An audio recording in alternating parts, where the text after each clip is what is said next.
нэвтрүүлэгч хөтлөгч, санхүүгийн зөвлөх, мэдээлэл технологийн инженер, эрдэмтэн судлаач, мэргэжил салбар бүрийн төлөөллүүд бас шилдэгүүдээс бүрдсэн Brain Talk DC podcast.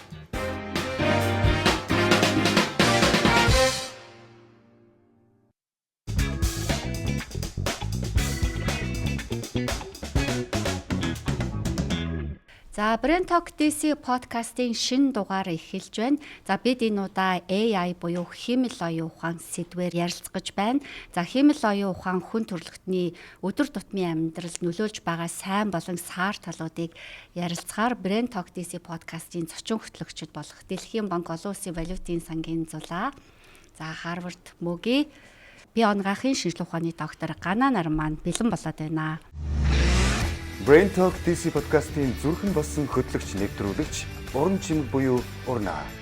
Автон Москвагийн Ослон киног төгсөгч, Америк дахь монголчуудын дуу хоолой болсон Human телевизийг үүсгэн байгуулагч, үзэгчид түүнийг үндэсний телевизийн ууган хөтлөгчөөс эхлээд Халдар царайтын Замура, Ребека, Дианера, Японы Ошин киноны Ошины дүрд дуу оруулснаар нь амтахгүй.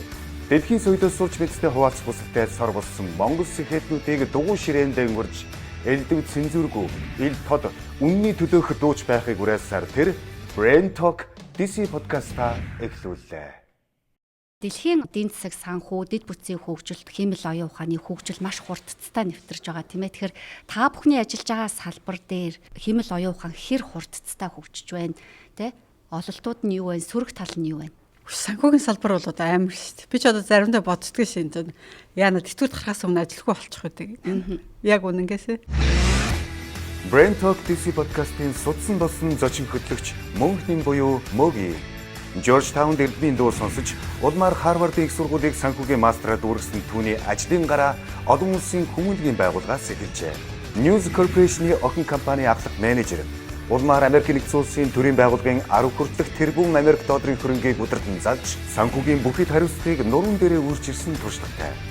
Үнний төлөө үзэл бодлоо нээлттэй гэрж иргэж ирсэн Мөгийн маань олон 10 мянган дагагчтай сошиалын од түүнд яриагүй, хөндөөгүй сэдв үлдээгүй гэмээр асуудал бүхний зангилааг эрж хайж ухаан бодлоо уралдуулж байдаг. Мэдлэгийн уурхай, мэдрэмжийн туйл болсон Мөгийн сошиалын ертөнцөөр хамтдаа аялцгаая. Миний энэ өмнөх ажилтсан байгууллага би зүүн эрг харуулсан санхүүгийн захирал байсан баг. Тэр компанид 10,000 ажилтны компани байдаг чинь айгуу том компани байгаа. Тэгээд 3 бизнес юнит байхад тэр нэг баг 300-аад нэгтлэн ажиллаг байсан байхгүй тэр чинь. Тэгээд тэгсэн чинь би сая өнгөрсөн жил тэр миний дараа ажилд орсон санхүүгийн захирал байгаа шүү дээ тий. Тэр бас өөр тийш ажиллаад би тэр нэг кофе унгаа ярьж мэрэг тэгсэн чинь би тэрнээс асуухгүй одоо нэг ажилчид тэр яас энэ яас гэл менежерүүд асуусан. Тэр чинь байхгүй шүү дээ. Тэдний департамент чинь байхгүй болцсон. Би бүр гайхаад тэгсэн чинь нэг 300-аад ажилчинтай ийм департамент чинь бүр 100 идэх ажилчинтай болсон гэж байгаа юм. Тэгээд тэгсэн чинь одоо тэр үед чинь бид нарыг одоо 2014 онд би тэр компанид ажилд орж исэн бодлоо. 10хан жилийн дотор шүү дээ тий. 10хан жилийн дотор Америкт ингээд 300 эд ажилтны компани ингээд 100 эдхэн нэгтлэн юунуудтай ботлоо ингээд татарчихсан. Тэгээд тэднүүсээ ажил яасан хэр зэрэг нөгөө санхүүгийн системд ерөөсөө AI орол нөгөө өмнө нь бид нар ингээд гараараа хийдэг байсан ингээд бүх юмнуудыг чинь компьютер шилжчихсэн. Нэг нэгтлэн нэг софтвер trail сургаал тэгэл нөгөөх нь тэднүүсээ бүгдийг хийдэг болчихсон байгаа. Тэгэхээр ч одоо ер нь санхүүгийн салбар бол за одоо манайсын үеч л одоо ямар ч ажлынхаа зурлал нэг тэтгэвртэй гарах шиг байна. Манай дараагийн үе бол амар хэцүү болсон шүү. Тэгэхээр ганцхан санхүүгээр сураад бол одоо дараагийн хөөгтүүд би хэлдэг санхүүгээр сураад бол явахгүй шүү. Өөр нэгэмтэй давхар сурахгүй бол. Манай салбарт ерөнхийд нь бол хоёр хэсэг байна. Нэг нь болохоор ангаах эрүүл мэнд гэдэг. Нөгөө салбар нь бол эмийн гэдэг хоёр ингээд ерөнхийдөө явчихна. Brain Talk DC podcast-ийн тархин болсон зочин хөтлөгч Ган Төмөр буюу Гана. Солонгос Америкийн ихтэй сургуулиудад эрдэмтэн судлаач туслах профессороор ажиллахаас эхлээд Америкийн эмзүүн патентын эрх авах туршлагыг олон улсад нэвтрүүлж ирсэн тэрээр бие онгахын шинжилгээ ухааны доктор зэрэгтэй. Brain Talk DC podcast-ийн зочин хөтлөгч маань одоо Америк нэгдсэн улсын Вашингтон DC хот дахь Ховардын их сургуулийн эмзүүн сургуульд эрдэм шинжилгээний ажилтан, эмийн химийн туслах профессороор ажилладаг. Зөвлөх эрдэмтний хуваар хувийн хөвчнүүдийг дэмждэг Гана докторийн сонирхол татам судалгаануудыг та чих дэвсэн сонсоорой. Эрүүл мэндийн салбарыг ингээ аваад үзэхээр зэрэг AI маш одоо эрчимтэй нэвтэрч байгаа. Ялангуяа онцлогооны чиглэлд бол AI аюул чухал. Бүр одоо жишээ нь одоо AI гэдэг чинь яг юу юм бэ гэдээ аваад үзэхээр зэрэг ерөөсөө дата тэгэл анализ хийгээл мэдээллийг ингээд үнэн зөв аль нь үнэн зөв байна гэдгийг гаргаж ирдэг ийм л технологи байгаа байхгүй. Ихэвчлэн имиж дээр одоо жишээ нь нэг зураг аавн тийм өвчтөй хэсгийн зураг аваад тэрийг одоо ингээд үнэн зөв гэдгийг одоо өвчнөй байна үгүй байна гэдгийг эмчнэр ихэвчлэн тэрийг ингээд олно шүү дээ ер нь бол. Тэхийн тулд маш олон эмчнэр зэрэг хийх хэвээр дээрэс нь нэлээд одоо experience шаардлагатай болд. Гэтэл AI-гаар яадаг вөхөр маш олон талаас нөгөө олон имижнүүдийг зэрэг авчрангуудаа хамгийн сайныг ингээ олоод аваад ирэх нөгөө юу н айгу өссөн accuracy гэдэг яадаг тийм. Тэр нь өсөөд тийм учраас одоо энэ нөгөө хамгийн одоо өндөр магадaltaй хэсэг нь энэ онцлогооны хэсэг байна. Зөв онцлогооны илүү зөв онцлогоо. Тэгээд яг босод чиглэлүүд ч гэсэн ялгаа байхгүй. Одоо жишээ нь энэ бол Японд л хэрэгжиж байгаа маань тэр нэг бүр ингээд том юг hospital одоо нэг эмнэлгийг тэр чигээр нь ингээд AI болгож AI-гаар ажилтдаг болгоод бүр ингээд тэнд ингээд байж байгаа хүүхэд биш үү? Хүүхдэд тоглодог тоглоом нь робот байгаа байхгүй. Тэгээд тэр нь яг нөгөө хүүхдтэй ингээд яриад ингээд бүр тэр хүүхдийг ингээд одоо тоглуулаа тий. Бүр ингэдэг болсон. Бүр гэх мэтчлэн маш олон төр салбарт ингээд эрүүл мэндийн салбарт бол ингээд хэрэглэж. Ялангуяа энэ роботууд бол их хөгжсөн. Эмийн салбар гэдээ аваад үзэх юм бол энэ бол бас их өндөр түвшинд хүрч байна. Ерөнхийдөө бол эмийг яаж гаргаж авдггүй ингээд бүр эхнээс нь ингээд ярих юм бол их юм болно л да. Ерөнхийдөө ингээд аваад үзэх юм бол маш урт хугацаа зарцуулдаг. Дээр нь маш их хэмжээний мөнгө зарцуулдаг ийм салбар байхгүй юу? Ер нь бол эмийг гаргаж авах. Дунджаар бол 10 жил зарцуулна нэг эм гаргаж авахын тулд дээр нь бол 2 тэрбум гаруй доллар зарцуулдаг зөвхөн ганцхан эм. Гэтэл AI нэвтэрчнэр яаж яах гэхээр маш богино хугацаанд тэр эмийг гаргаж авах боломж нээгдэж байгаа. Одоо чинь 10 жил байсан бол магадгүй 3 жилийн дотор ч гаргаад байгаа. Тэр үн зарцуулдаг байсан хэмжээ нь бол хэд дахин багасаад байгаа. Гэх мэтчлэн маш олон давуу тал бол гарч ирж байгаа. Эм гаргаж авахын тулд олон үе шаттай гэдээ би түрүү хэлсэн тийм үү. Тэгэхээр эм чинь нэг тодорхой хэмжээний хүний биед байгаа уург дээр очдог байна. Одоо манай хэрэглэж байгаа юм бол тийм юм. Уургийг очиж ингэж олоод тэр уургийг одоо бид одоо шинжлэх ухааны хэллэгээр бол энэ чинь inhibitor гэдэг ингээд тэрийг очиж ингэж уургийг блок хийдэг ийм механизм нь ерөнхийдөө ийм. Тэгэхээр яах вэ гэхээр тэр AI-г хэрэглэснээрээ тэр уургийг нэгдүгüүрт бол моделийн хийгээд ямар уург вэ гэдэг нэгдүгüүрт олж чадчих. Хоёрдугаар дэлхий дээр маш их хэмжээний мэдээллүүд байгаа. Маш олон компаниуд эмийг гаргаж авахын тулд судалгаа хийсэн. Тэр маш олон төрлийн мэдээллүүд байж байгаа. Тэр мэдээллүүдийг ингэ нэгтгэхэд нэг системд оруулаад ирэхээр тэндээс AI-г ашиглаад аль нь илүү тэр уурга дээр очиж ингэ наалдах гэх юм уу те. Очиж суух нь аль нь вэ гэдгийг сонгохдоо маш амархан болоод ирж байгаа. Тийм учраас тэрэн дээр үндэслээд. Ингээд дараа нь бол илүү ахаад хурдтайгаар клиникийн туршилт хийх боломж бас нэгж байгаа. Тэр энэ боломжууд яагаад гараад ирж байгаа нэхээр зэрэг нэгдүгээрт бол тэр нөгөө дата байгаа байхгүй. Маш их дата байж байдаг.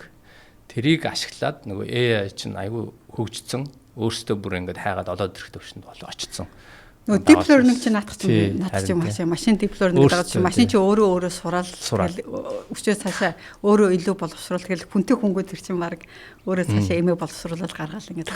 Гэтэ машин ч бас хүнээс сурж байгаа шүү дээ. Хүнээс өөрөөс нь тийм. Яг анхных нь алгоритмыг нь хүн гаргаж өгчөөл тэгэл дараа нь за энэс цаашхыг чи өөрөө ингээд үргэлжлүүлээ хийчих гээл ингээд машинд хэдэл өгч. Тэгэл нөгөө машин цаашаа ингээд цааш нь үргэлжлүүлээ. Тийм.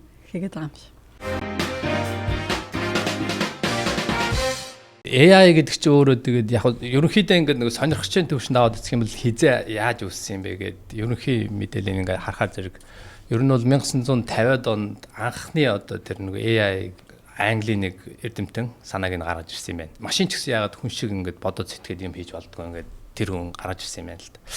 Тэгээ ингээд хийгээд явъя гэсэн чинь тухайн үед бол яг боломж нь байгаагүй. Яагаад тэгэхээр зэрэг тухайн үед байсан компьютеруудын хүчин чадал айгүй муу байсан байна. Тэгээд ингээд яг тухайн үед анх санаа нь гараад ингээд явсаар хагаад компьютер хөгжөөд за дээр нь бол маш олон шинэ технологиуд гарч ирээд AI бол ингээд одоо бүүм болж байгаа байхгүй. За энэ бол одоо нэг түүхийн хувьд нэг жоохон хэсэг. Зүгээр яг манай энэ ангаахын хувьд ингээд аваад үзсэн жишээ аваад үзэх юм бол та бүхэн сайн мэдэх бахтай энэ ChatGPT гэдэг байгаа шүү дээ. Тий. Энэ дээр нэг жишээ би ингээд харж ирсэн чинь тэр нөгөө түрүү ярьсан тэгээ имижнүүдийг ингээд цуглуулад анализ хийж болдог гэж ярьсан шүү дээ. Тэрнтэй адилхан нэг жишээ болохоор нэг 3 настай хүүхэд байсан юм аа л да өвчтөй. Тэгээд ээж нь дагуулаад олон эмнэлгээр ороод бүр 17 эмчтэр очиж нөгөөтгөө ингээд яасан байна үзүүлсэн юм. Тэгсэн чинь ерөөс айгүй олон дата гараад ирсэн. Гэвч тэр эмч 17 эмчрээс эцсийн одоо үр дүнгийг хэлж чадаагүй гэж. Оншин. Тэгэнгүүт нөгөө ээж нь яасан гэхээр бүх цуглуулсан мэдээлэлээ ChatGPT-ээр бичсэн юм байна. Тэгсэн чинь ChatGPT гараад ирсэн. Жинхэнэ үр дүн гараад ирсэн. Оншин. Гэх мэтчлэн датаг яаж зөв ашиглаж те тэр мэдээллийг гаргаж ирэх вэ гэдэг бол AI бол үнэхээр сайн ажилтдаг юм эндээс харагдаж байна. Үнэс AI чинь болохоор үнэхээр ач холбогдол гэх юм бол бас л хязгааргүй. Муу тал нь гэх юм бол бас л хязгааргүйгээр ингэж нөгөө одоо ингэж орж ирж штэ тий. Brain Talk DC podcast-ийн тэтгэн болсон зочин хөтлөгч Бадсул буюу Зулаа. Жинхэнэ органик Монгол үйлдвэрлэгдсэн бүтээгдэхүүн буюу зөвхөн Монгол эзэмшсэн боловсрол мэдлэгээрээ Дэлхийн банк олон улсын валютын санд өргөдөн ажиллаж Монгол хүний оюуны цар чадамжийг гайхшруулж яваа бүсгүй. Монгол залуусын нийгэмдэх эерэг оролцоог нэмэгдүүлж хүчирхэг хараат бус нийгмийн төлөө хамтдаа ярилцаж шийдэл төрхийг зулааж чухалчилдаг. Тиймдээ ч тэр залуучуудын хүч чадал цаг хугацаа эдгэлийг зөв зөв зарцуулж ашиглаж байхыг уриалахаар Brain Talk DC podcast-ийн ширээнд дүргэлээ. Залуугийн төлөөдөд гэдэг утгаараа тэр яхахгүй Brain Talk DC podcast-ийн тэтгэл болон гялалзж байна. Жишээлбэл миний салбарт бид нар ингээд хуучин өгөгдөл бүх юмнуудыг хүн өөрөө хийдэг гэсэн. Яг ингээд нэг үрчлэн тий. Энэ дээр алдаа гарах магадлал бол маш их байхгүй юу тий. За $10 алдаа санхүүгийн хувьд гэдэг бол маш их алдаа байхгүй. Амар том алдаа ингэж гарч ирж байгаа байхгүй. Одоо гэтэл эн чинь бүр ердөөсөө ямар ч алдаагүйгээр тэр болгоны бүгднийг ингээд тооцоод ингээд гаргаад ирж байгаа тийм үү. Би зүгээр л өөр дээр жишээ авъя. Би хуучин Дэлхийн банкнд 30 гаруй мянган хүн ажилчдын цалин тавьж байгаа байхгүй тий. 2-7 хоног тутамд. Тэнгүүтээ яадаг вэ гэхээр тэр тавигдсан цалин болгоны арталт бид нар дахиад тэнцэл хийдэг байхгүй тий. Бүгднийг ингээд хараад за одоо юу гэдэг энэ хүн ажилласаа эрт гарсан юм нөө энэ хүн ингээд албан тушаал дэвшээд цалин нэмэгдсэн юм байна. Тийм ч учраас эднэр гэдгийг ингээд тэр олон мянган хүний хийж бүгднийг нь олж гаргадаг байсан. Би яг тэрийг ажлын 7 хоног хийдэг байсан. Тэгэхээр нэг 7 хоног 5 өдөр тэрний дараагийн 7 хоногийн 2 өдөр ингэж игээл дараагийн цалин яг орж ирэл араас ингэж орж ирдэг байхгүй. Гэтэл тэр AI орж ирээд миний тэр хийдэг байсан ажлыг 30 минутын дотор ердөөсөө бүгднийг хийгээ бүх дүнлэлтүүдийг ингэж гаргаж ирэл ийм учраас тийм учраас энэ дээр алдаа гараад ингэсэн тэр энийг ингэж олоод гэд ингэж бүгднийг ингэ гаргаад өгч байгаа байхгүй. Би бол айгүй сайхнаар хүлээж авсан тий. Яагаад гэвэл энэ яг л явах хэвээр жам байсан. Энэ яг л одоо зөв зүйл.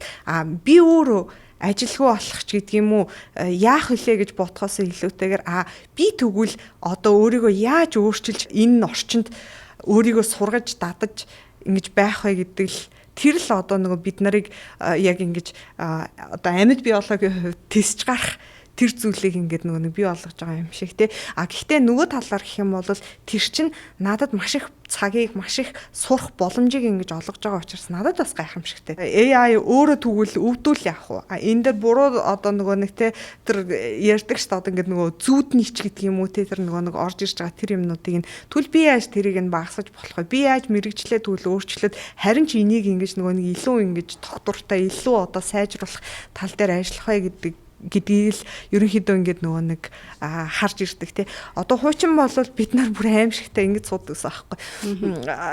Нөгөө Дэлхийн банк эднэр чинь болохоор татвар төлдөггүй олон улсын байгууллага учраас тий Америкт татвар төлдөггүй байгууллага.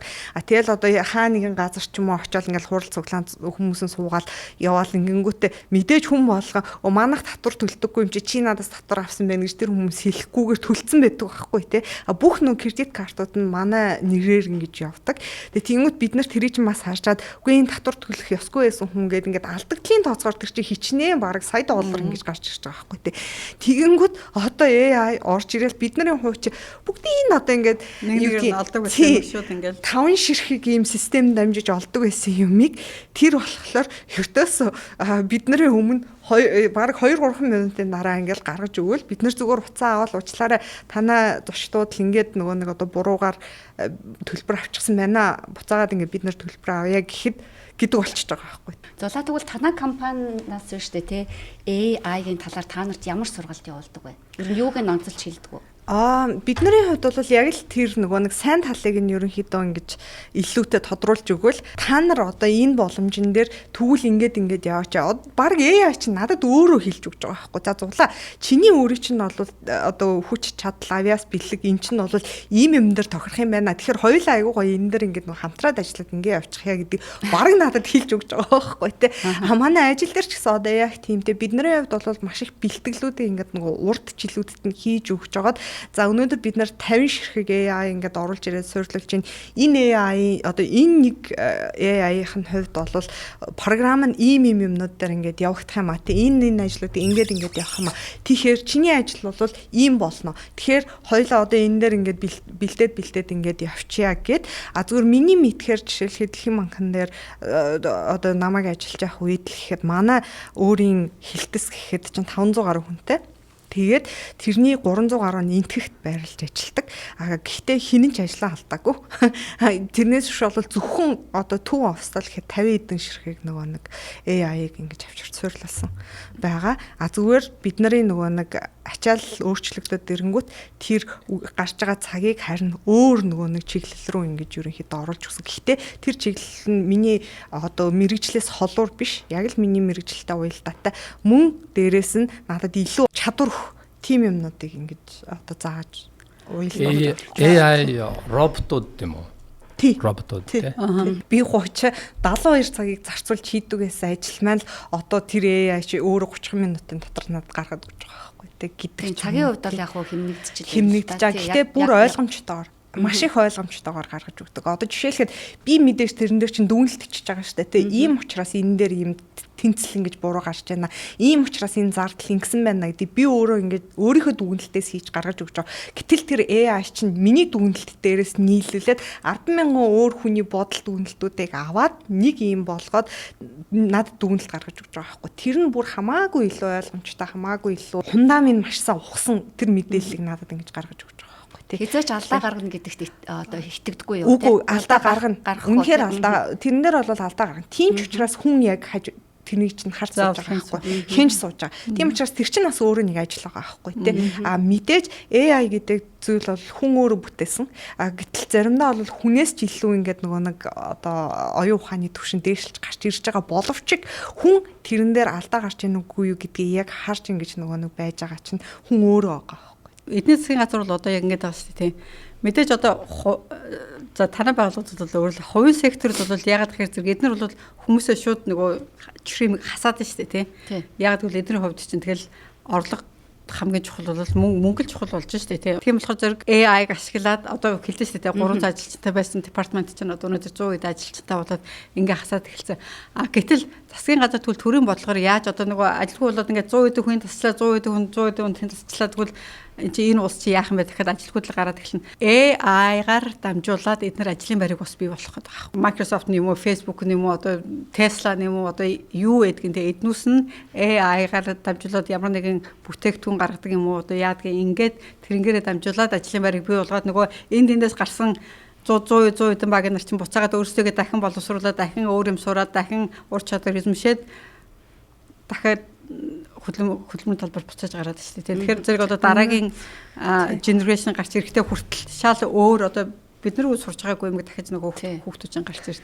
Өшөө бас нэг зүйл гэх юм бол хуучин бол одоо data analyst гэдэг ажил маш их гарч ирсэн шүү дээ. Тэ хүмүүс юу гэдгийг тэрүүгээр маш их сураал одоо түүхч гэж арга байхаа болол хэлний мэрэгчлэлтэнгүүд арга байхаа болол ердөөсөө хамгийн их гарч ирж байгаа юмнууд нь болохоор энэ нөгөө нэг мэдээлэлээр ажилтдаг энэ нөгөө нэг ажилтнуудыг ингэж гаргаж ирсэн. Гэтэл ердөөсөө саяхнаас эхлээ 2023 оны төгсгөлөөс ч юм уу эхлээд Америкийн зах зээл дээр гэхэд чинь яг тэр хүмүүсийг шууд ингээд нөгөө нэг аваад ажлын байранд оруулах газрууд ховруулж ирж байна гэж байгаа. Гэтэл одоо юуг илүүтэй сураач гэж энэ нөгөө нэг байгууллагууд хэлж байна гэж хэл олон хэлтэй байгаач тий бүр за data analyst болсон ч гэсэндээ энэ компьютерийн маш олон хэлийг дотор нь ингэж мэддэг байгаа ч тийм энэ чинь компьютер чи өөрөө маш олон хэлээр ажиллаж байгаа шүү дээ тийм.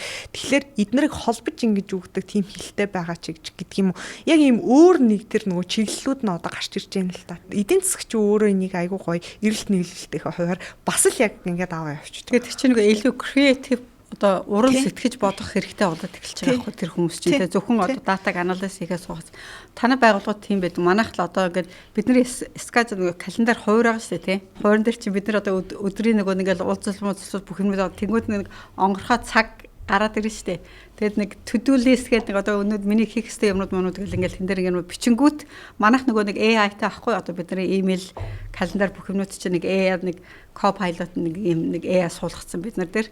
Тэнгүүд нөгөөдөг чинь ингээд мөгөө чамд 30 минут гараад ирлээ. Энэ 30 минутанд чи энийг хийх юм бол эн чинь нэгдүгээрс одоо нөгөө due date гэдэг одоо чиний хийх ёстой хугацаа чинь хамгийн түрүү энэ тэгээд энийг чи хийхэд тулд хамгийн хугацаа шаардна гэдэг ингээд надад санал болгоод гаргаад ирж байгаа байхгүй AI. Тэгэхээр чи миний нөгөө нэг одоо efficiency нэг гүйцэтгэл цаг миний өдрийн ажиллах ёстой 8 цагийн чинь амар эрчимжтэй болгоод яг одоо тэрнийхээ дагуу ажиллах юм бол би ажиллаа бараг нэг 6 цагийн дотор дуусгачихаар байгаа байхгүй. Тэгээд өглөөд ингээд надад хэлчин. Чи яг энэ хооронд байгаа ажиллах юм бол өнөөдөр чи ажиллаа юу гэдэг 7 цаг 30 минутын дотор ч юм уу те нэг хэзээ ч 8 цагаас дуусахгүй. Гэхдээ ягаад ч юм бэ миний ажил ерөөсө 9-10 цагаас нас дуусдаггүй шүү дээ. AI хэрэгтэй ерөөсө санал нийлэхгүй бослолцоо хэрэгтэй.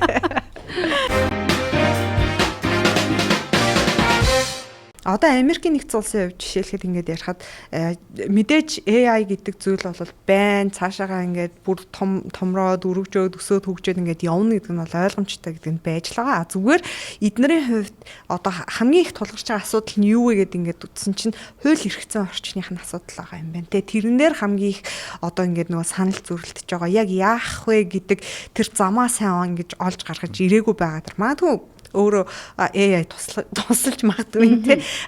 Америкийн нэгдсэн улсын хувьд болохоор жоохон хэцүү байхгүй яа. Тэгвэл 50% тавилаа өөрийн гэсэн хуультай.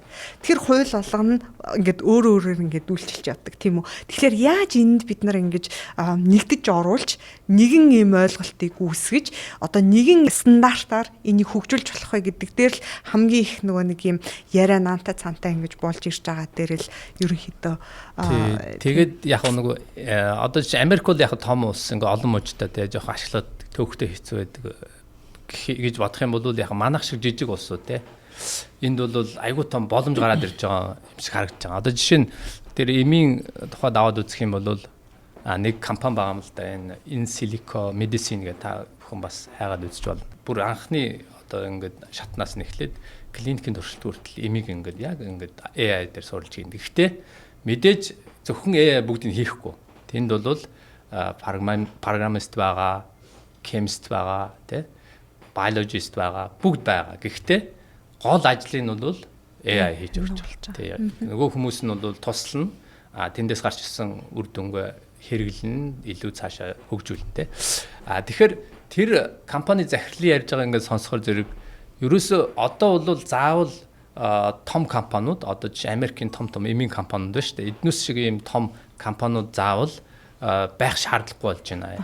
Тий одоо бол ямар ч улс одоо жижиг улс ч байна уу бүр өмнө фармасигийн ямар ч туршлагагүй том жижиг улсууд ч гэсэн ийм AI дээр суурилсан компани байгуулад одоо эмийн зах зээлд ороод ирэх боломж нэгдэж байна гэж ярьж байгаа.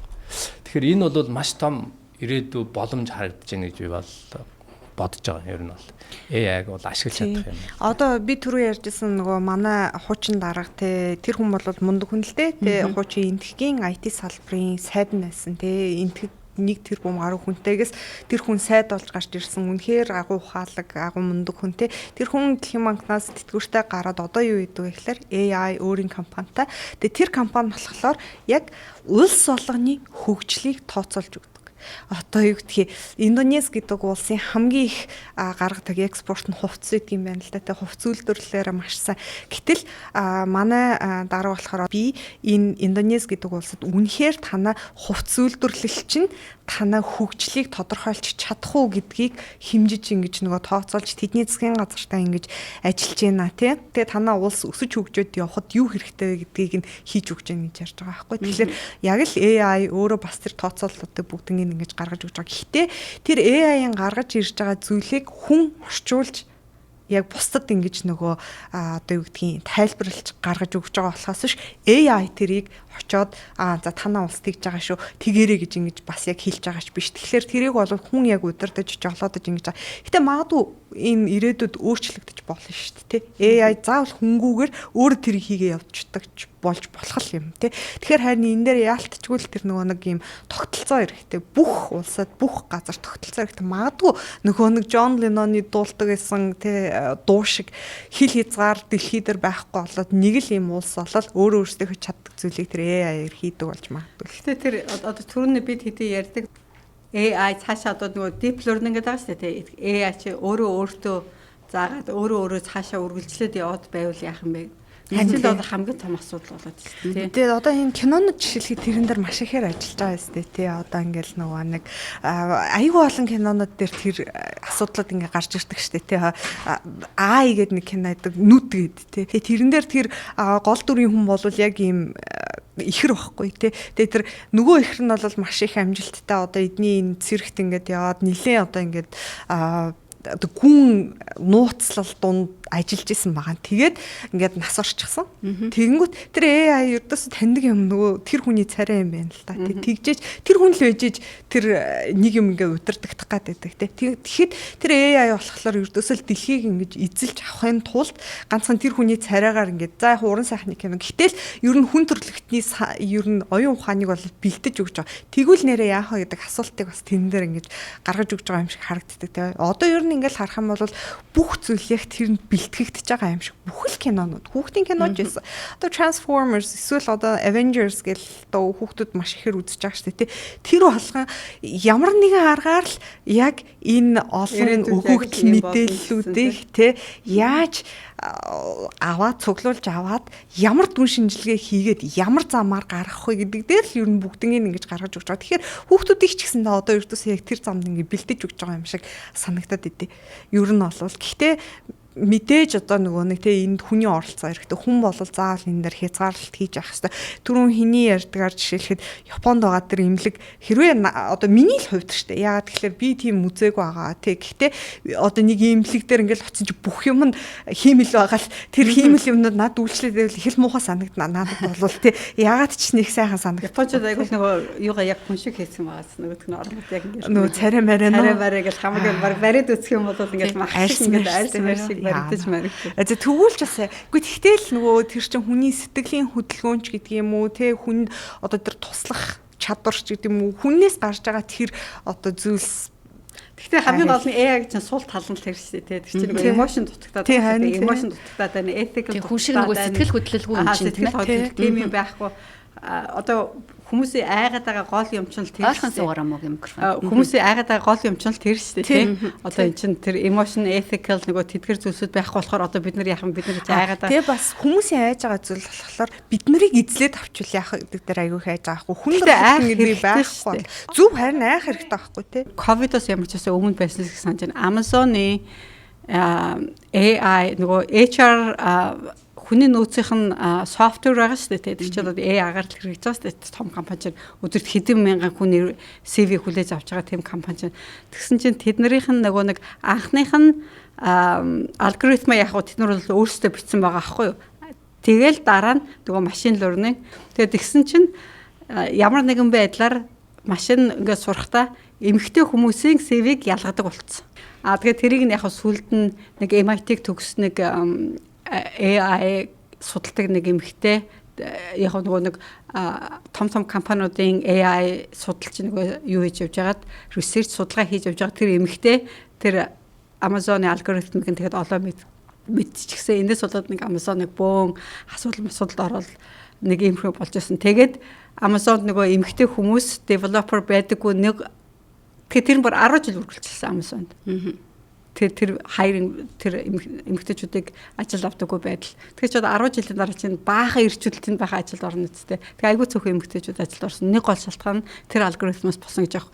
Тэгэхээр энэ зэрэг нэг хэрвээ бид нар одоо компьютерыг AI тэ өөрийгөө сургадаг болох юм бол тэр чинь ингээл өөрийгөө програмлал нэг өдөр яхан бид нар нөгөөдгөө удирдах чадхаа байна шүү дээ. Би та хэд нэг бичлэг үзүүлэх үү? Тий. Америк нэгдсэн улсын алдартнууд манай DC подкастын одоо хөтлөгчд болон манай үзэг сонсогчдод зориулаад мэдчилгээ явуулсан байгаа. Одоо тэрийг бүгдээрээ хамтдаа үзцгээе. On your new podcast, Brain Talk DC podcast. Sounds like it's going to be great. Greetings, Mongolia. Brain Talk DC podcast launches today. I'm all ears. Let's talk brains together. Brain Talk DC podcast, epic conversations. Looking forward to more. Best of luck. OMG Mongolia is on my bucket list, and guess what? My first stop is tuning into Brain Talk DC podcast. To my friends in Mongolia, welcome to Brain Talk DC. Sending love and light your way. I'll visit you. Bernay, Zula, Mumji, and Gamba. So proud of you guys. Keep on drinking. Keep on fighting. За энэ бол мэдээж те химэл оюун ухааны ид шидийн нэг хэсэг шүү дээ. Тэ энийг болохоор одоо энэ алдартнуудыг хэлсэн үг бүрийг бид нар бичээд тэгээд энэ дуу хоолойг нь болохоор нөгөө AI-ийн хамгийн сүүлийн үеийн дуут төхөөрөмжийн тусламжтайгаар текстнээс яриа руу шилжүүлсэн хувилбар аахгүй. Тэгэхээр та бүхний одоо сэтгэлдлийг сонсъё. Дэлхийн алдартнуудаас ийм сайхан мэдчилгээ аваад ямар сэтгэл төрж байна? Амар баярлалаа байна. Үнээр үзэж байна лөө. Тромпл жоохон тийм байлаа. Басан жаах. Ким Кардашианаас орсон шүү дээ. Харин тий. Тэгээд яг бид нар энэ бол одоо тэгэл яг чиний түрүүний ярьсантай яг ижилхэн жишээ нэг хэлбэр шүү дээ тий. Бид нарыг одоо ингээл алдартнуудын дуу хоолойг ингээл бид нар текст бичээл ингээл хийчихэж ш. Тэгэхээр одоо энэ хэр одоо аюулгүй зүйл гэж та бүхэн бодож. Гэхдээ хардаа анх одоо энэ юу гарч ирсний дараа одоо facial recognition гэдэг байгаа шүү дээ тийм хүний ингээд нөгөө нүүр царайгаар ингэж мэдэх. Amazon-ы тэр хийсэн нэг юм. Amazon тэгээ юу байсан бэ гэхээр Amazon одоо тэр AI энэ тэрийг хийгээд нэг бүтээгдэхүүн гаргаад тэрийг API зарсан юм билээ. Тэр нэг ихэд зэрэг нөгөө facial recognition-ы юу одоо ингээд нүүр царайгаар ингээд хүнийг таних. Тэрийг нь FBI юунд хэрэглэсэн гэхээр гэмт хэрэгтнүүдэд таних тэр төхөөрөмжөнд хэрэглэсэн. Тэгээд тэр гэмт хэрэгтнүүдийг таних тэр төхөөрөмжөнд хэрэглэхээр зэрэг одоо тэр MIT-гийн тэр охин тэр судалгааг нь гаргаад тэр охин энэ талаар ярьснаас болоод FBI Amazon-ы тэр бүтээгдэхүүнийг хэрэглэхээ болсон байлээ. Энэ гол асуудал нь одоо яг энэ иймэрхүү юмнуудаас болсон байгаа аахгүй. Тэгээд юунаас болсон гэхээр зэрэг тэр AI-гийн тэр бүтээгдэхүүн нэгдүгээр нэг хар арьстай хүмүүсийг сайн таньж чаддгүй юм байна. Алдаа айгүйх гаргадаг юм байна. Одоо бид нар ингээд нүднийх нь одоо хэмжээнд тэр хамран тэр уруулан тэргээд ингээд одоо хичнээн метрикс одоо юг нь хэмжигдэхүүнийг 1000 сайн гаргаад ч гэсэн арьсных нь өнгөн дээр ирэхээр зэрэг алдаа гаргадаг гинэ. Тэгээ энэ алдаа гаргадаг гол шалтгаан юунаас болсон гэхээр ерөөсөө хамгийн анх одоо энэ AI-г бүтээсэн Америкийн хамгийн том компаниуд нь дандаа цагаан инженерүүд ажилладаг компаниуд байсан. Тэгээ нөгөөдөл чинь алгоритмыг нь бүтээж гаргахдаа цагаануудыг амар сайн кодлоод ингээд явуулчихсан. Бусад өнгөнүүдийг ерөөсөө дээр нь ажиллаж ингэж сайж юу байгаагүй. Сайн ингэж ялгаж хийлж өгч чадаагүй. Ерөөсөө л энэс болол ингээд баахан цагаан инженерүүд цагаан өнгөө амар тоцтоод гэсэн чинь цагаануудаа аягүй сайн ялгаад гаргацдаг. Бусад гэмт хэрэгтнүүд нь ерөөсөө арьсны өнгөг сайн ялгаж чадахгүйс болоод гэмт хэрэгтэн бус хүмүүс баригдчих гад ингээд ялгаад ороод ингээд хэрэгт ороод байсан байгаа байхгүй FBI. Тэгээд нөгөө одоо юунд жирийн нэг MIT-гийн оюутан охин энэний хойноос хөөцлөж явсаар байгаад FBI тэр софтвер хэрэглэхийг зогсоож чадсан байгаа. Одоо тэгтээ бас энэ нөгөө Америкт гарч байгаа энэ AI дээр бас нэг яригдж байгаа амар том асуудал ч юм болохоор нөгөө нэг арьс өнгөний үзлийг айгүй хит дэвэргэж өгч байна энэ AI. Яагаад тэгэхээр нөгөө нэг тэр чин байгаа мэдээллүүдээс л өөрийнхөө дүн шинжилгээг гаргаж ирж байгаа шүү дээ тий. Тэгсэн чи яадаг вэ гэхээр за гэмтэргийн юу гэдэг хулгайн гэмтэргийг хамгийн их хийдэг хүмүүс гэхээр за магадгүй тэ African American хүмүүс ч гэдэг юм те харууд гээд ингэнгүүт нөгөөх нь одоо харууд гэхээр харууд гэмт хэрэгтэн гэдгээр тэ хамгийн их гэмт хэрэг хийдэг ч гэдэг юм уу эсвэл одоо арабууд яалтчгүй нөгөө нэг тэ алан идэгч нар гээд ингээд нөгөө гаргаж ирдэг. Тэгэхээр хүн төрлөختөнд бас нөгөө нэг энэ юуны арьс өнгөний үзлийг айгүй их дэвэргэж өгч байна гэдэг дээр бас нэг айгүй их том асуудал ингээд гарч ирж байна. Хэдэн онд лээ Microsoft нэг Twitter-ийн аккаунт гаргаж ирдэг чинь тэрийг юу лээ тээчүүлүү нэг нэртэй за та нар Google-д энэ талаар үзээрэй. Одоо тэр AI-гийн гол зорилго нь болохоор зэрэг одоо Twitter-ээс чи одоо ингээ big data-аар оруулчих штэ тий. За ийшээ ороод одоо чи тэгээ өөрөө tweet хийгээд нөгөө AI-даа ингээ заагаад өгсөн. Тэгээд тэгсэн чинь нөгөөд нь tweet хийгээд ихэлсэн чинь баг Hitler бол nice guy. Бүр ингээд ийм юм одоо бүр ингээд еврейчүүдийг үзэн ятсан матсан ийм юм түүтгээд нөгөөт нь. Тэгээ 16 цагийн дотор Microsoft нөгөөтгөө буцаагаад хааж байгаа. Тэгээ яг наадахтаа чи ижлэхэн жишээ нөгөө Google-ийн хайлтын систем дээр Америкийн нэгдсэн улсын ерөнхийлөгч асан Барак Обамаг нөгөө мусульман шашинтай гэж гарч ирсэн шүү дээ, тий. Тэгээ түүнээс болоод бас зөндөө асуудал болж ирсэн. Тий. Ер нь бол одоо ингээд байгууллагууд яадаг болсон мэхээр чиний CV-г аваад тэр чи өрдөөсөө хүн авч үздэггүй компьютер ингээл үзээл тэгэл одоо жишээлхэд зарлагцсан ажлын юу гэмдэ нэг юм түлхүүр үг байгаа. Тэр түлхүүрийг чиний CV-н дээр хэд орсон байна гэдэг тоолчдаг. 10-аас дээш л бол энэ хүнийг аваараа гэдэг ингээд нөгөө нэг заатсан учраас тэрийг л ингээд аваад нөгөө гаргаж ирээд байдаг те. Гэтэл энэ дээр ердөөс чи хэн байх нь хамаагүй гэж байгаа байхгүй. Тэр чи компьютер юм чи ямар сэтгэл хөдлөл байхгүй те. Хараа мэдчихгүй шүү дээ те. Тийм учраас яг тэр үед болохоор нөгөө Обама ерөнхийлөгчсэн тэгээ бүр тэгжсэн байхгүй. Чиний туслахын ажилд Барак Обама юу одоо өргөдөл гаргалаа гэхэд хэрэв Барак Обама тэр үгнүүдтэй л хүрээгүй болвол чи зээч Барак Обамаг авч чадахгүй гэж ярьж байна. Наа чи яг өнөө надаас ингээ хүмүүс хурцлж мөгөгчээ танаас ингээ зөвлөгөө авъя гэдэг амар их асуудаг байхгүй. Надад хүмүүс ажилд орж надтай ярилцлага хийхээс өмнө тэд нар чинь хүний нөөцөөр орно дараа нь хүний нөөцөөр 2 шатаар гараад манай менежерээр ороод тэгээд над дээр ярилцсан дээр ирдэг байхгүй. Гэтэл хүний нөөцийн тэр 2 шат байна шүү дээ тий. Тэр 2 чи ерөөсөө л AI. Тэгэхээр зэрэг би хүмүүс дандаа хэлдэг байхгүй. Та нар ингээд Америкийн нөгөө requirement гэж шүү дээ шаардлаганууд тэрэн дээр чинь яг одоо ямар өгүүлбэр бичсэн байна одоо ур чадвар гэсэн байх юм бол ерөөсөө тэрийг нь харж байгаа л яг тэр өгнүүдийг нь өөрсдийнхөө CV-нүүдтэй оруулаад тэгэл явуулчих. Яг одоо хиний зулаг хэлсэн яг зөв байхгүй. Хэрвээ та нар тэр ур чадвар гэдэг дээр нь одоо тэр ур чадвар гэдэг үгнээс байхгүйгээр ста Барак Обамагийн резюме над руу явуулсан ч тэр чинь орчихгүй тий. Яг энэ чинь бол нөгөө нэг өгөгдсөн байгаа тэр бүх мэдээллүүдийг л ерөнхийдөө дүн шинжилгээ хийгээл гаргаж ирж байгаа. Тэгэхээр бас хүнд энэчээ давуу тал байна тийм үү? Хүн бол энийг чинь шал өөрөөр бас харж чадчих шүү дээ. Хүн бол сайнаар харж болно, муугаар харж болно, саарлаарч харж болно тий. Тэгэхээр хүнд энэ чинь бас арай илүү хүч чадал байна гэдгийг нь бас энэ дээр ингээ харагдаж байгаа байхгүй. Тэгэхээр энэ AI бол мэдээж хөгжинэ. Зүгээр хүн бол ямар ч байсан дээр нь ах хэвээр юм а гэдгийг л одоо маш сайн санаж тий. Тэр нь л үр хүүхдээ маш сайн бэлдэж өөрсдөө ч гэсэн ерөнхийдөө бэлдэж авах юм бол бас юутай л. Гэхдээ миний айдаг юм за хүний нөөцмөс бол хамаа алга нэг хүн ажилд аваад буцаага халаад дараах нь аавнаас эрүүл мэндийн салбар миний бүр хамгийн айдаг юм заа юу. Яг тэгэхээр одоо хүний зүрхэн дээр хаалгаа хийжсэн чинь за одоо тэр эмчит ч юм уу тэр өвчтөнд дургу багыг хакердж ороод тий машиныг нь өдөртөө нэгэлдэг ч юм уу машиныг нэвдчихүүл яана. Тий юу юм бэлээ ер нь бол энээс болоод ер нь эрүүл мэндийн салбарт энийг одоо шууд ингээд шууд нэвтрүүлэхэд бол жоохон төвхтэй байгаа юм бэл. Зүгээр сүүлийн үед би нэг судалгаа харж ирсэн чинь Америкт бас нэг судалгаа хийсэн юм байна. Эмчийн оронд AI дээр суурилсан одоо эрүүл мэндийн зөвлөгч байвал яах вэ гэдэг. Тэгсэн чинь 60-аас дээш хувь нь бол боломжгүй. Одоохондоо бол зөвшөөрөх боломжгүй гэсэн хариу өгсөн юм байна. Тэгээ яг тэр дотор ингээд аягүй олон юутай л та. Одоо чинь залуучууд нь эсвэл илүү боловсралтай нь бол дэмжиж байгаа. Зөв настай тийм хүмүүс нь бол хайрцангуй бага дэмжээд.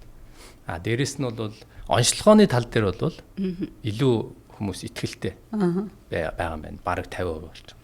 Бусад салбар дээр нь болохоор зэрэг итгэл төрдөг. Тэгэхээр дараагийн generation л илүү AI дээр илүү орохоор байгаа. Тэгэхээр ч юм бол энэ ирээдүйд бол одоо AI байх нь бол ойлгомжтой. Би таад дахиад нэг хэсэг видеонууд үзүүлээ.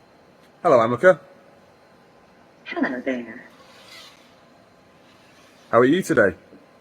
I'm doing well, thank you. How are you? I'm very good, thank you.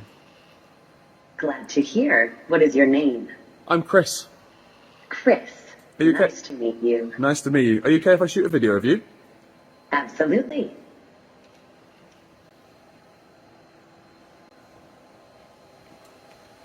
So, Amika, what are you? I'm a humanoid robot. I am designed as a research platform for human-robot interaction. How many fingers am I holding up? You are holding up 4 fingers.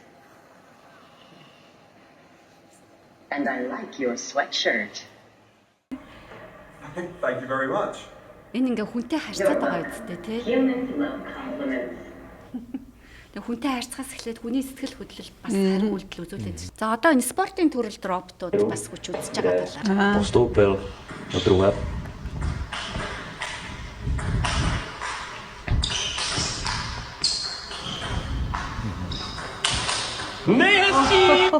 Oh my god. За дараачих нь одоо ингээ ресторан зөөгчөөр ажиллаж шít одоо.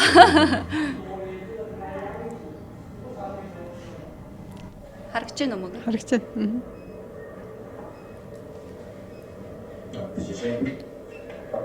Its face was designed to look like their friend, Alexei, and he can make up to 600 human. Алекс нэртэй Орос робот 600 орчим хүний сэтгэл хөдлөл илэрхийллийг гаргах чадвартай. 3 найз хамтарч Алексыг бүтээсэн. Цаашлаад роботын үйлчлэгийг зочид буудал, нисэх буудал, хоолны газар гээд олон төрөлд ашиглахаар бэлдэж байна. Now Promobot is looking for a face for their next humanoid robot, which will be available in hotels, shopping centers, and airports starting in 2023. За та энийг үзээд ямар сэтгэл төрж байна? Одоо бүх салбарт робот байж шүү дээ, роботгүй юм байна уу? Хоол зөөчлөө, спортын төрөлд хүч үзэж байна. Тэг хүнтэй харьцаж байна. Саяхан нөгөө Макдоналдс шүү дээ, ковидын яг ихэнх үеэр ковидын дараахан жилөө нөгөө ажилчсан цалин нэмэмгээд өстой буу юм болол тэгсэн чинь бүгднгийн нөгөө амар олон ажилчтай ажлаас халангуудаа өөртөө үйлчлдэг юм стандарт маа нөгөөдөл ажилчин шаардлага болгоод эхэлж байгаа байхгүй нөгөөдөл чинь. Тэгэл одоо бид нарт яалтж явахгүй тэр эренлөө орж эхэлж шүү дээ би хүсээгүй. Роботууд зарим талаараа бол одоо жишээ нь хүмүүсээс илүү тийм одоо нөгөө тухайн үйлчлэгээ авч байгаа хүндээ эерэг хандлага өгдөг. Тиймэрхүү одоо ялангуяа эрүүл мэндийн салбарт эмнэлэгт ажиллаж байгаа одоо жишээ нь эмч бол одоо ингээд сүүлийн үед бол зүгээр өвчнөдөг ингээд баг холоос зайнаас ингээд мэдээллийг аваад айгу богино хугацаанд харьцаад ингээд өнгөрдөг болсон. Тухайн үйлчлүүлэгч сэтгэл ханамж айгу бага байд юм. Гэтэл робот ингээд туслаад дэмжиж хажууд нь ингээд яваад ирэхээр зэрэг нөгөө эмч өвчтний сэтгэл санаанд эргээр нөлөөлж айгу тийм гой одоо эрг мэдрэмжүүд их авдаг давуу талууд бас байдаг юм байна. Одоо хүмүүс тэр болгон өвчтөнд тулж ажиллах дурггүй байж болно шүү дээ. Тийм үстэй. Тэгтэл роботууд бол илүү ойрхон ажиллаа тий, туслаад дэмжиж баг ярилцаа тий. Тиймэрхүү байдлаар. Гэхдээ одоо яг зүгээр би заримдаа гайхдаг байхгүй бүр яг торгон мөч гэж байдаг шүү дээ. Бүр яг одоо хүний мэдрэмж шаардсан яг тэр үед хэрвээ робот хүн шиг тийм нэг шийдлийг гаргаж чадах болоо одоо за юу гэдгийг онгоц ингэж нисчихлаа тий онгоц чинь мэдээж одоо autopilot өөрөө нэг автоматар ингэж нисэж байгаа шүү дээ. Ер нь бол нисгэгч бол бууд суу хоёрт л хэрэгтэй байдаг гэж ингэ ярьдаг болчиход байгаа шүү дээ тий. Гэтэл тэр онгоцонд ямар нэгэн эвдрэл гэмтэл ч юм уу ингээд гарахад мэдээж бол тэрний эрсдлийг бол тооцож ил тэр компьютеруудыг хийсэн байгаа л да. Гэхдээ яг тэр хүний торгон мэдрэмж шиг одоо байж чадах болоо би за энийг яг ингэж залах ёстой гэдгийг яг тэр үед ингээ мэдэж чадах болоо. Яг гэвэл яг тийм одоо юу гэдэг юм бэ өгөгдлүүд тэр нь одоо ингээд хэр ингэж ордог юм бол одоо жишээлбэл зүгээр энэ бол кино л доо. Гэхдээ болсон явдал шүү дээ тий. Одоо 2000 хэдэн онд жилээд Америкт Нью-Йоркоос нөгөө нэг ниссэн юунд буудаг тий. Hudson River Hudson гол дээр бууж байгаа шүү дээ тий. Тэр бол ярьж байгаа хгүй 1 мм л хэрвээ далих юм бол ердөөсөө нөгөө нэг ингээл нэг одоо юун далавч нь ингээл эргээл унцдаг юм байна л да. Ердөөс 1 мм гэж байгаа хгүй тэр чинь маш жоохон гэсэн үг шүү дээ тий. Тэгээ яг тэр киног ингээд үзэж байхад тэр нөгөө нэг нисгэгч нь хэлсэн байдаг. Тэр чинь ингээд шүүхээр ороод чи те энэ компьютертаа итгээл одоо тэнд очиж буучих ёстой байсан чи тгээгүй чиний буруу гэд ингээд одоо тэр нөгөө нисгэгчийг буруутгаад байгаа байхгүй тий. Тэгтэл тэр нисгэгч ердөөсөө ганц л юм асуудаг шүү дээ тий. Та нар хэдэн удаа энийг ингэж нөгөө яг одоо тест хийжээж ингэж гаргаж ирж байгаа гэсэн чи хичнээн баг мянган удаа те хийжээж бид нар яг ийм оновчтой сонголтыг нь гаргаж ирлээ гэж байгаа байхгүй. Гэтэл тэр хүн хэлдэгч тэгвэл надад тийм хугацаа байгаагүй. Надад тэрийг бодох, тооцоолох тэгээ тэдэн мянган одоо хувилбарыг бодож явах тийм байгаагүй. Би ганцхан өөрийн мэдрэмжээрээ л одоо яг тэнд буух ёстой. Яг л онгоц яагаад ч тэр онгоцны буудалд хүрэхгүй юм байна гэдгийг ойлгосон учраас би гол дээр ингэж авчиж буулгаж гэхдээ хүн болгоны амийг аварсан гэдгийг хэлж байгаа байхгүй. Гэтэл нэр үнэхээр тэнгүүт хинт ч хэлэх үггүй болоод үнэхээр л одоо тийм байна. Тэгэхээр зарим нэг одоо юм дээр үнэхээр хүний дээр торгон мэдрэмж эцсийн яг шийдэл дээр хэрэгтэй байдаг болов те заавал одоо юу гэдэг AI мэдээж ингээд бид нарт энэ бүх өгөгдлүүдийг гаргаад ирж байгаа маш хурдан тооцоол хийчихэж байна, дүнгийн шинжилгээ гаргаад ирж байна, оншилж чадж байна. Гэхдээ яг нэр дээр торгон мэдрэмжийг ингэж гаргаж ирж чадах болов гэдэг дээр хүүхэд төрж байна. Магадгүй эмнэлэгт тэгтэл тэр хүүхэд компьютерийн юугаар яхад бол магадгүй 2 минут ч юм уу одоо ингээд хугацаа байж тий одоо зүрхэн цохлох. Гэтэл ийм ч ингээ харж байгаагүй. Энэ бол үнэхээр болохгүй наа. Би татаж гаргахаасаар аргагүй ч гэдэг юм гээд ингээд ороо татад гаргадаг шүү дээ. Тэгэхээр тэр бол тэр хүний мэдрэмж байгаа байхгүй тий. Тэгэхээр тэр бас энэ юунууд дээр мэдээж саях шиг ингээд харахад хүнтэй ярилцаал хүн болвол тий магтуулах дуртай эднэр гэд ингээд хэлж шүү дээ тий. Гэхдээ яг торгон мэдрэмж дээр эцсийн яг юун дээр очиход тэднэрт тийм юм мэрэгчлээ. Ер нь яг эцсийн шийдвэрийг бол одоо хүн гаргах хэрэгтэй. Яг роботууд AI бол одоо нэг түүл байгаа байхгүй одоо нэг багж гэсэн үг. Тэр зэвсэг тэр одоо хийж байгаа ажлыг илүү өндөр түвшинд илүү өрөвдөлтөй хийж өгөхөд нь туслах яг одоо зэвсгэл болж байгаа юм да. Тэрнээс биш бүх юм роботтой AI даатгачих юм бол болохгүй л дээ тэгж болох. Тэгж хэрэг бодвол магадгүй бид нарт айх шаардлага бас баг болж ирж байгаа байхгүй те. Яагаад гэвэл бид нар угаасаа л одоо энийг бүтээсэн. Бид нар энийг удирдах чадна гэдэг тэр итгэл байх хэрэгтэй л.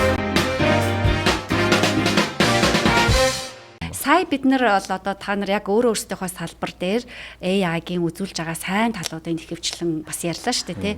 За тэгвэл та нар одоо яг танаас салбарууд дээр энэ AI ямар одоо тийм эерэг өөрчлөлтүүдийг авцраасаа гэж боддог бай. Би бол ингээд бодоход хэрвээ AI надтай одоо бид хоёр бол амар ив нэгдэлтэй айгу найзууд чиг ажиллаа. Ажлынхаа байрыг хадгалаад. Окей. Миний нэг дутагдaltaй надад одоо дутагдчих байгаа авиас шүү дээ тий. Авиас чадвар одоо юу гэдгийг тэрийг ингэж нөхөж орж ирдэг тий. Тэгээ ингээд хамтарч ажиллаад нэгэн зүйлийг үнэхээр гарган одоо тийм ямар ч өөгүй баг үр дүнг ингээд авчирдаг болчих юм бол бас зүг бах тий. Яг миний өөрийн салбарын бол бид нар чинь ердөөсөө л үнэхээр ямар ч алдагдaltaгүй ямар ч өөгүй байхын төлөөнөөс үзэж байгаа юм чинь тий. Тэрний төлөө бид нарын одоо оюун ухаан бүх зүйл бол ингээд энерги ингээд хүч зарцуулагдчихэдэг тий. Тэгвэл над бас миний тэрийг жоохон хөнгөвчлж өгөөд тий хажуунаас ингээд яг ороод хамтарч ингэж ажиллаад би энийг аягүй сайн ойлголцдог байгаа. Найз шиг байгаас яа тэгэхээр одоо ингээд мэдээж миний хийж байгаа ажлыг дараагийн хүн шалгаж байгаа тийм өөр нэг хүний ажлыг би шалгаад ингээд явж. Тэгэхээр энэ ч бол хүний л яг хоорондын харилцаанууд ингээ бүгдээрээ явж байгаа. Заримдаа магадгүй алдаа гаргаж болно шүү дээ. Тийм үстэй 3 хүн шалгасан ч гэсэндээ нэг ажил дээр алдаа гарч иж болох юм. Гэтэл чинь бол AI магадгүй орж ирээ тэр алдааг байхгүй болгоод ингээд өгч. Тэр хүний алдааг AI засах гээд байна да. Үгүй яг хуу нөгөө нэг энэ дээр чинь та нарт ингээд алдаа ингэж гарч ирж шүү гэдгийг ерөнхийдөө ингээд төлөвөр нь ч юм уу гаргаад ирдэг болвол нэгдүгээр бас зүгээр юм. Нөгөө талаар гэх юм бол яг хуу AI чинь өөрөө нөгөө нэг сэтгэл хөдлөл багтаа учраас зарим нэг салбарт бол эн чинь зүгээр байгаа байхгүй тий. Одоо жишээлбэл санхүүгийн салбарт бол маш зүгээр байхгүй. Ягаад тэгэхээр нөгөө нэг тий одоо миний дарга за би ингээд нэг алдаа гаргачих. Тэгэх юм бол миний даргач мэдээж уурал мэдтэй тий. Одоо ингээл учирдаггүй загнахгүй ч гэсэндээ энэ ч одоо тий тэр хүнд яавч л сайхан байхгүй гэтэл AI-ийн хувьд бол тэр чинь асуудалгүй шүү дээ тий. Тэгцлэн ингээл засчих юм байна гэдэг дээр ингээд ирж байгаа байхгүй. Тэр нөгөө дундх одоо тэр бөөн асуудлуудыг ингээд нөгөө нэг алга болгоод ч гэдэг юм. Эсвэл одоо AI надад ингээд ажиллаа өгөхөд би бас тэрийг ингээд хараад башаалгаж болно шүү дээ тий. Энэ зөв тэр зөв ер нь манай төлөө ямар идэг үлээ гэдэг би өөрөө нэг л нөхөд байгаа юм шүү дээ. Тий харин тэгдэг бол санааг нь нөхөд нөгөө төлөө гэж орж ийн танай салбарт ямар өөрчлөлтийг авцраасаа гэж бод. AI бол санхүүгийн салбарт тэртээ тэрнгүү амар хэм тэртээ тэрнгүү аваад ирсэн байхгүй. Америкт шүү дээ тий. Зээл гэж бодоод үзэлтэй. Өмнө нь одоо ингээл нэг хүн банк руу орвол зээл аав гэж бодох чинь ингээл анкет бөглөөл ингээл нөгөөдгийн цааш нь явуулаад нөгөө хүний чинь талаар судалгаа хийгээд бүр ингээл хэдэн өдрийн ажил болдог гэсэн бол одоо бол ерөөсөө л бараг хэдхэн минутын ажил. Тэрхүү орж ирэл ингээл бөглөөд нөгөө хүний чинь датаг ингээл компьютер технологиуд чинь софтвертэй софтвер руу оруулаад нөгөө хүний чинь social security number манайхаар бол одоо регистрийн дугаар шүү тий. Регистрийн дугаартай регистрийн дугаарыг оруулаад авах нэрээр оруулаад нөгөө хүний чинь бараг л нэрээ өчигдөр хаана бизнеснийг нь гаргаад ирж байгаа юм шүү тий. Тэгээд нэг бүх мэдээллийг нь гаргаад ирлээ. Тэгэхээр нэр санхүүгийн салбарт бол хийж чадах юмнуудаа бүгдийг нь айгуу сайн хийцэн. Одоо засаад явчих юм юу вэ гэхээр зэрэг нэг эдийн засгийн одоо inequality ч одоо тэгш бус байдал одоо төрөн бизнес Америкч нэг арьс өнгөний үзэл Америкт одоо болтол айгүй хэцүү байна. Энэ AI-г төрөө нэг айгүй цагаан арьстай залуучууд анхнаас хийсэн болохоор анхны алгоритм тэрэн дээр суурлаад хийсэн болохоор одоо болтол тэр асуудал засагдаж чадахгүй. Дээр нөгөө машин learning машин чинь алгоритм өөрийгөө цаашаа засаад үргэлжлүүлээд яваад байгаа болохоор тэр асуудал одоо болтол хэвээрээ байна гэдэг. Одоо жишээлбэл ингээ хоёр хүн зээл авах гээд ороод ирэнгүүт нэг нь цагаан нэг нь хар байнгут тэр зээл өгч байгаа офисер бол ямар ч бурууг авахгүй нөгөөдөг чинь ингээл хоёулынх нь аппликейшнийг ингээл маш юундаа хийн софтвер дээр хийн гэтэл нөгөө софтвер нь өөрөө өөрсдөө зассан юм чинь нэгийг нь хараа нэгийг нь цагаан ингээл оруулангууд нэгнийх нь ингээл зээл авах мөнгөнийхөнтэй ингээл арай жоохон доогуур болол гараад ирж байгаа байхгүй. Нэг иймэрхүү юмнуудаа засаад янзлаад явуулчих юм бол цаашдаа санхүүгийн салбарт бол улам илүү боловсронгуй. Тэгэхээр энэ дээр чинь нөгөө нэг төрөний нөгөө нэг хүний сэтгэл зүй хүний emotion нөгөө тэр чин дутагтаал байгаа байхгүй тий. Тэрнээс тэр байх байсан бол би одоо тэр хоёр хүн зээл өгч байхдаа би ингээл хорд нь ярилцаал айгуулвал нөгөө хар хүн цагаанаасаа илүү сэтгэл зүрэхтэй илүү хийх aspiration тий ингээд бодолтой ийм өмөрхөө байгааг би өөрөө хараад мэдэрсэн байж болно шүү тий. Тэр тэр сэтгэл санааг нь мэдрэх тийм байхгүй юм чинь шууд нөгөө байгаа датан дээр нь үндэслээл нөгөөтгөнд чинь ингээл байх мөнгөг нь аваад гаргаад өгч. Гана дээр нэмж хэлэх зүйл байна уу? Урт хугацаатай туршилт хийх нь бол эмийн хувьд бол хамгийн том асуудал байсан. Ер нь бол 10 жилийн хугацаанд туршилт хийдэг. Тэгэхээр энийг бол богиносгоод хурдан хугацаанд хэрэглээ нэвтрүүлдэг. Энэ шат руу бол авчрах нь бол хамгийн чухал. Сая ковидын вакцин ч гэсэн тэгсэн бах те. Вакцин ч бас нөгөө нэг хөгжүүлэлт ихэд нэлээд уддаг штэ те. Гэтэл чин сая бол хэдхэн сарын дотор гаргаад жил гарны дотор л хийсэн. Тэрэн дээр бол мэдээж нөлөө орсон. Нөлөөтэй. Тэгээ гана тэгвэл одоо нөгөө хавдрыг эдгэх те зүйлийг хүн төрөлхтөн гаргаж ирч чадаагүй байгаа штэ. Тэгвэл энэ AI-г ашиглаж тэрийг одоо эдгэх тийм боломж байгаа юу? Яг энийг ингээд хавдар гэдэг болохоор өөрөө их том ойлголт л та маш олон төрлийн байдаг. Тэгэхээр одоо чинь нэг юм гаргаад бүх хавдарт хэрэглэнэ гэсэн ойлголт бол байхгүй. Ерөөсөө байхгүй. Тийм боломжгүй бас. Им ч одоо ингээд онцлж чадахгүй юмнууд байгаа байхгүй. Айгүй их юмнууд. Гэтэл тусламжтайгаар маш олон төрлийн хавдрыг эрт илрүүлэх боломж нээгдэж байгаа. Тэгэхээр энэ бол маш том давуу тал болно. Дээр нь бол эмч нарын олж харахгүй байгаа зүйлүүдийг олоод хараад айгүй богино хугацаанд хавдрыг эмчлэх тийм ээ үд хаалга нээж өгнө. Нөгөөх нь бол хавдар чинь дөрөв миний ярьснаар бол яг нэг хавдрын эс ургаал тэнд нь одоо нөгөө уургууд те ресептор гэж ярьдаг тэр зүйлүүдийг тусламжтайгаар таньж илрүүлэхтэй тэрэнд тохирсон молекул эмийг зохион бүтээх энэ үд хаалга нь бас нэгдэж байна. Тийм ч бас ирээдүйд бол маш өндөр түвшинд хүрнэ гэдэгт бол итгэлтэй. Тий. За хиймэл оюухан бол мэдээж өргөн сэдвтэй. Тэгэхээр бидний подкастын нэг удаагийн дугаар бол бүр яалтчгүй одоо хүрэхгүй те. Тэм учраас энэ сэдвээ дараагийнхаа дугаарт үргэлжлүүлэн ярилцъя гэж бодож байна. За Brain Talk DC подкастын энэ удаагийн дугаарыг ингээд өндөрлөж байна. За та бүхэн манай Brain Talk DC подкастын шинэ дугааруудыг Instagram, Facebook, YouTube гэсэн сошиал хуудасуудаар хүлээн авч үзээрэй. Баяр таа. Баяр таа.